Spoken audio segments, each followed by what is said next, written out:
Bapak, Ibu, saudara-saudari, dan anak-anak yang terkasih, selamat pagi. Salam belas kasih dari hati Yesus yang Maha Kudus. Salam sehat, semangat, dan gembira selalu. Hari ini, Kamis 19 Januari 2023, kita akan mendengarkan dan merenungkan sabda Tuhan dari Injil Markus bab 3 ayat 7 sampai 12. Sebelumnya, mari kita membuat tanda kemenangan Kristus. Dalam nama Bapa dan Putra dan Roh Kudus. Amin. Sekali peristiwa, Yesus menyingkir ke Danau Galilea bersama murid-muridnya, dan banyak orang dari Galilea mengikuti dia. Juga dari Yudea, dari Yerusalem dan Idumea, dari seberang Yordan dan dari daerah Tirus serta Sidon, datanglah banyak orang kepadanya. Sesudah mereka mendengar segala yang dilakukannya. Karena orang banyak itu, Yesus menyuruh murid-muridnya menyediakan sebuah perahu baginya. Jangan sampai dia terhimpit oleh mereka.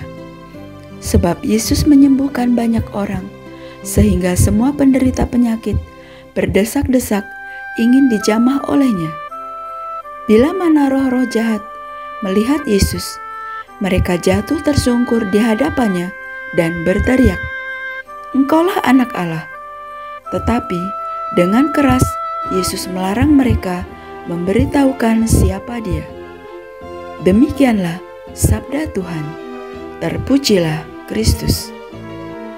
Bapak, Ibu, saudara-saudari, dan anak-anak yang terkasih, Penginjil Markus mengajak kita memaknai perjalanan awal Yesus yang sejak tampil di Galilea sudah menghebohkan. Penyembuhan yang dibuat oleh Yesus atas seorang yang mati sebelah tangannya di rumah ibadat pada hari Sabat membuat mereka gusar. Bahkan orang-orang Farisi segera bersekongkol dengan orang-orang Herodian untuk membunuh dia. Sabda Tuhan pada hari ini melanjutkan kisah perjalanan Yesus bersama murid-muridnya menyingkir ke danau. Tetapi banyak orang tetap mengikutinya dari Galilea dan sekitarnya karena mendengar segala yang dilakukan Yesus. Dalam kiprah dan kesaksian kita sebagai pengikut-pengikut Yesus, orang-orang macam apa yang hadir, yang mendengarkan dan berminat mengikuti Yesus? Apakah kehadiran gereja juga dapat dirasakan oleh orang-orang yang ada di sekitarnya? Atau malah membuat orang lain gusar dan merasa terancam hidupnya? Hal-hal yang baik yang kita laksanakan sebagai kesaksian hidup semoga meneguhkan dan menginspirasi orang lain untuk makin rela menjadi tanda berkah bagi yang lain. Kalau belum sampai membawa mereka kepada iman akan Yesus dalam gereja Katolik, semoga membawa orang lain menjadi pejuang kemanusiaan dan pelaku peradaban kasih. Kalaupun setan-setan yang diusir tersungkur di hadapannya berteriak, "Engkaulah Anak Allah," Yesus dengan keras melarang mereka memberitahukan siapa dia.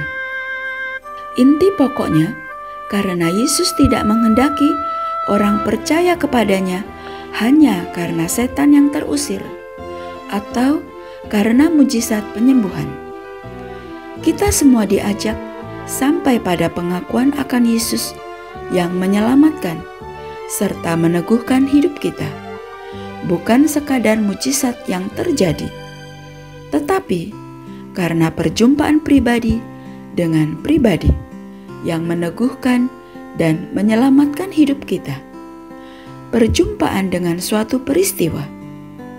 Maka mari kita bersyukur bahwa Yesus telah memberi cakrawala baru dan menuntun arah hidup kita sebagai gereja sinodal, gereja yang berjalan bersama sambil mendengarkan sabda Tuhan, memikirkan, merencanakan, dan melaksanakan apa yang menjadi keputusan gereja untuk hadir dan terlibat di tengah masyarakat, bangsa, dan negara Indonesia, sehingga dapat mewujudkan kebinekaan dan peradaban kasih.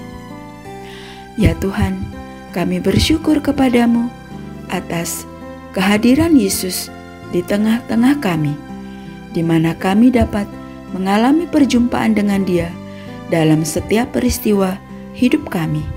Amin. Dalam nama Bapa dan Putra dan Roh Kudus. Amin. Terima kasih. Selamat beraktivitas hari ini. Tuhan memberkati kita semua. Amin.